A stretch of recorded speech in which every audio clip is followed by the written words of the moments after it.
लेकिन जाने नहीं कवनी रहे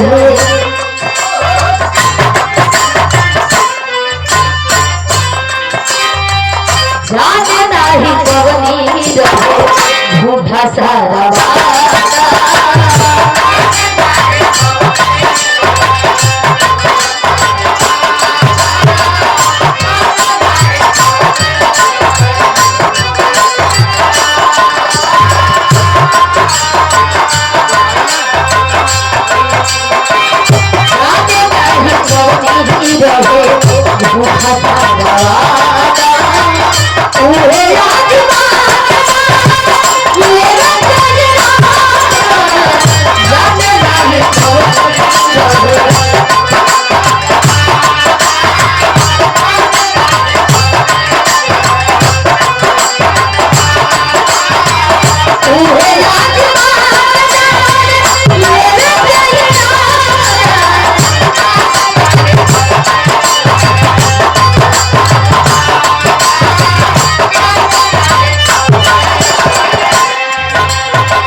माई के बिना ई जग सुना बा जोने बाबू के बिना ई दुनिया अधूरा बा।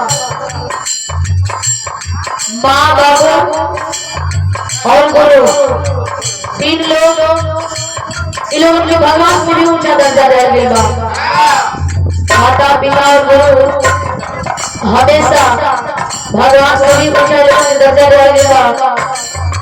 काहे की माई बाबू जन्म दे के दुनिया दिखावे लगे और गुरु अंधकार से प्रकाश कर ले जाने का काम करते हैं, पर सदगुरु अंधकार में प्रकाश कर देते हैं। ये जगह के पूजे ला, जो जगह के माने ला, वो ऐसे ही की याद करती है लोग। ये बिटिया यादाश्त कर रहे बाबा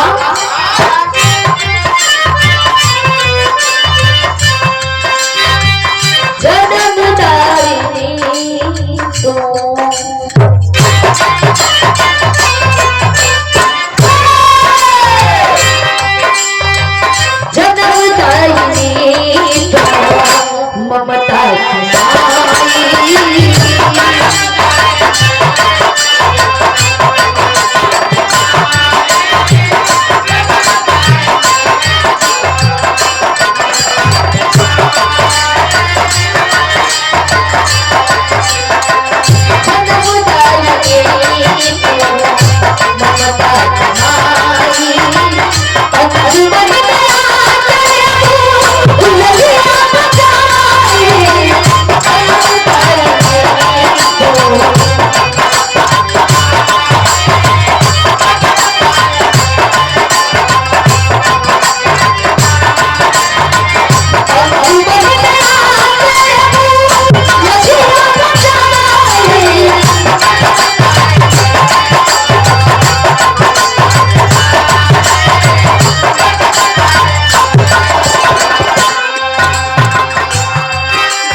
विश्वास बा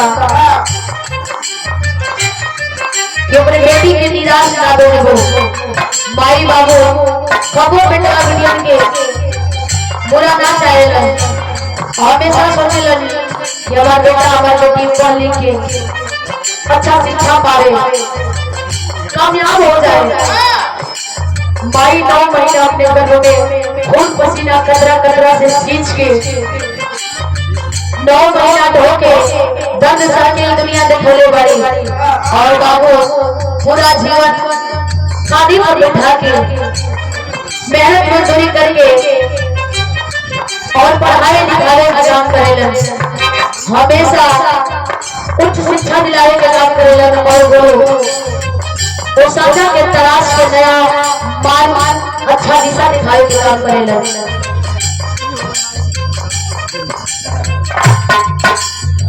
ये माई बाबू और गुरु निस्वार्थ दिल से अपने हज के अपने कर्ज के अदा करेलन।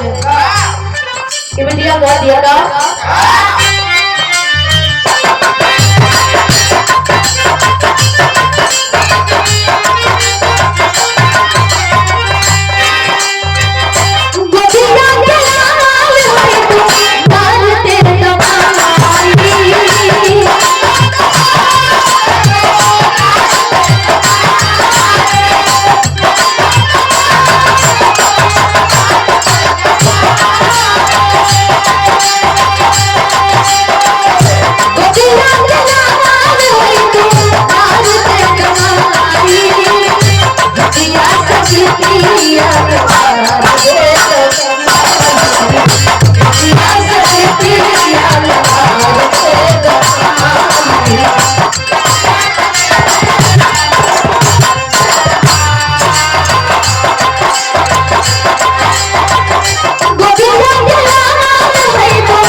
हमेशा ही कोशिश के कामयाब बनेगा भाई। हमें कुछ होना चाहिए बस प्यार प्यार आशीर्वाद चाहिए। काहे कि तो बढ़िया के भाई साथ और समाज और आवाज सही सलामत है। हमेशा गावत बजावत रहे लोगों को प्यार आशीर्वाद पावत रहे। हर रोज रोज भाई भगवान लोग के दर्शन पावत रहे। भगवान की तरह नहीं देख ले बनी लेकिन भाई भगवान के रूप में भाई जनता जनार्दन के रूप देखी जा रोज भाई इन लोगों से बड़ भगवान कोई हो ही नहीं सकेला। भगवान खातिर के आखिरी पाव करेगा